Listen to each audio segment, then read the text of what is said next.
Wow. Wow, that game was crazy. The Blues win in overtime 3-2. They tied the series up 1-1. That's a game you're sitting on the edge of your seat. Whoa, whoa, whoa, whoa, ow, ow, ow. Especially late in the third period. There were so many chances going back and forth. But at the end of the day, I think that the better team won. I'm not trying to say that I thought the Bruins played terrible, but I just thought the Blues played harder. They played with more effort, more consistency, way more physical. They just played an all-around better game than the Bruins, and it showed. It showed, and they were the better team tonight, so I'm happy that they won. They came back twice in this game. They were down one goal. They came back and tied it. From you call it an almost impossible angle. I call it put pucks on net. You never know what can happen. It gets a lucky deflection. You have a guy net front that's screening Tuukka Rask. Good things happen when you put the puck on net. Then they allow a goal almost essentially right after due to Perron not knowing what the hell to do. He's turning the puck over. Then he's leaving the net front wide open. Binnington, 5-hole, just bad. Who knows what he was doing early on. But then Tarasenko with a great play as the Blues go far pad, one of my favorite plays in my prime. He picks it up and then he makes a nice play. He uses his backhand. He puts it on there, puts it in the back of the net and ties it up. They battle back, and it's not easy to do, especially being in Boston. That place was so loud. The place was so electric. You have Bill Belichick waving the flag around. So when the Bruins go up and that place erupts, to have the coolness, the calmness, to gather the troops, to come together and say, all right, boys, listen, there's plenty of game left. Let's get back to our work. Let's continue to be physical. Let's continue to throw the body. Let's continue to throw pucks on net, and let's see what can happen. And they were rewarded as the better squad. Now, you give credit to Boston. They blocked a ton of shots, Every time someone from the Blues were taking a wrist or a clap on, there's 7 layers. There's only 5 guys on the ice in front of the goalie. Somehow they had 7 layers, it seemed. They were blocking everything. Another big thing in my prime, and I love it. I mean, on the PK at one point, blocking everything. One knee, using your skate. Oh, it's crazy. I remember those feelings. Banging on the glass. Yeah. Or banging on the boards from the bench. You hear the boys banging on the bench when you make those blocks. Oh, such good times in my career. Nordstrom, by the way, is a key contributor of that today. And he scored, which I didn't do that. That wasn't a key part of my career. I'll tell you that for free. But he was awesome, and I respect that. That is a dirty thing to do. That is a dirty job. Not anybody can do it. And he was out there flopping around, making sure the puck hit his body. And realistically, if you know me, it's ridiculous to think I would make an NHL recap video and not discuss the shot blocking. That should be the first thing in my notes, as it is here. Start. What I loved out of this Bruins team, though, is even though it had that feeling where they dominated, let's not go with dominated, controlled the game and deserved to win. Let's go with that statement. The Bruins were still having chances. The Bruins still had times where they entered the zone. They made a nice pass. Binnington came up big with the save. Or there were times where the Bruins had chances throughout that time to take the lead late, to win the hockey game, to come up big with a late goal and somewhat squeak out of there with a win. But the Blues stood true to their game. They continued to throw the body. They finished with 50 hits, and they outshot them 37-23. They stayed true to their game plan. And after cranking the post, cranking the iron late in the third period, right before the game went into overtime, the same guy, an unlikely hero, Gunnarsson, with a clap bomb on a delayed penalty in overtime, just cranks it past Tuukka Rask as the Bruins take it. This was such an insane game, an awesome game, and I've crushed playoff hockey all postseason long. I have been anti this year's playoff, but that type of game that I just watched, Game 2 of the Stanley Cup Finals, now I remember why I fell in love with this game. And there's been crazier games, I understand that, but the flow of this game, the hatred between the two teams, the chippiness, I really loved how that entire game played out.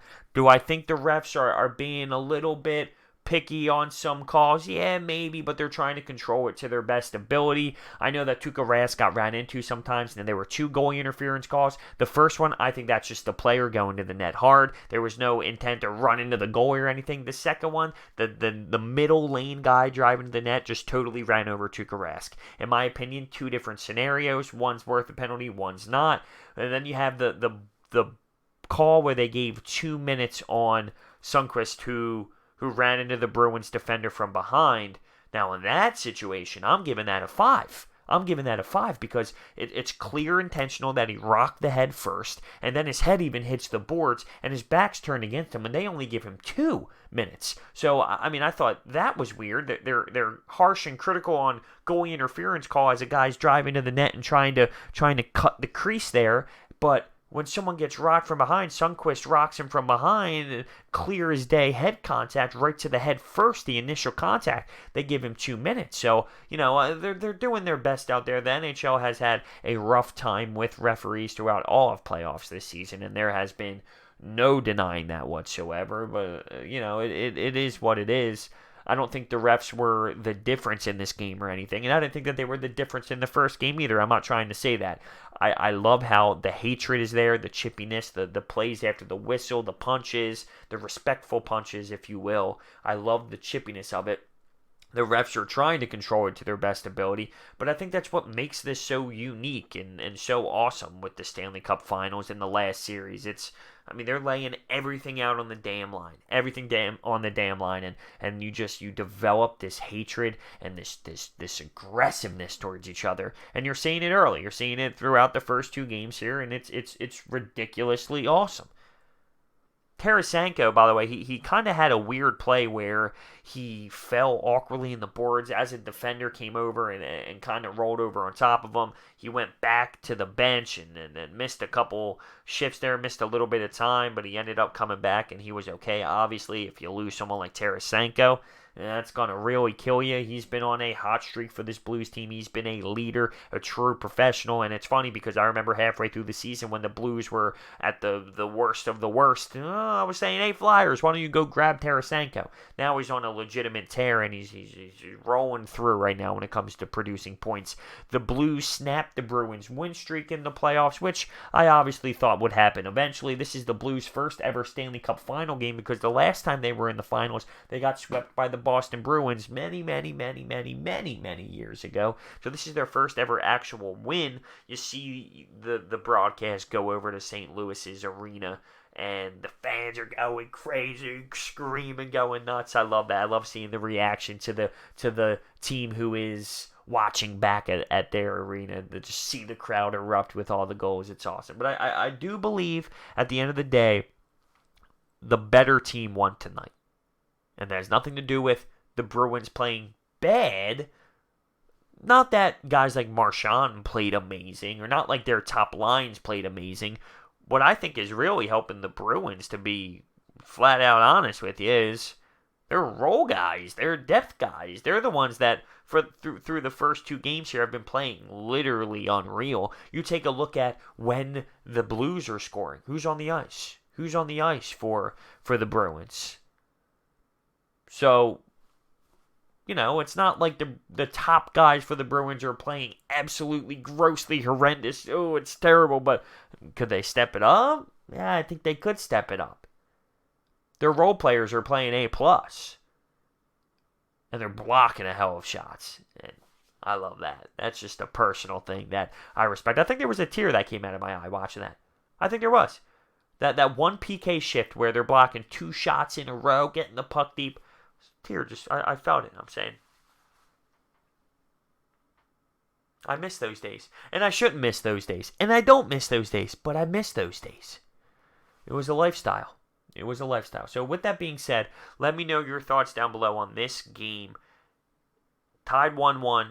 Awesome. Love it. Better for the storyline. Way better for entertainment purposes. Heading back to St. Louis. Can't wait to see what their crowd's like. I want to know your thoughts on Tarasenko, on Binnington, on this overtime win, on the way that the Boston Bruins role players are playing compared to guys like Marchand and their top lines. Oh, it's awesome. It's awesome. There really is nothing like it. I'm falling in love with this series after bashing all of the playoffs, and I can't deny it. That's exactly where I'm at. I'm loving it. I'm invested completely. Stoked to watch more. Thank you guys for watching. See you next time.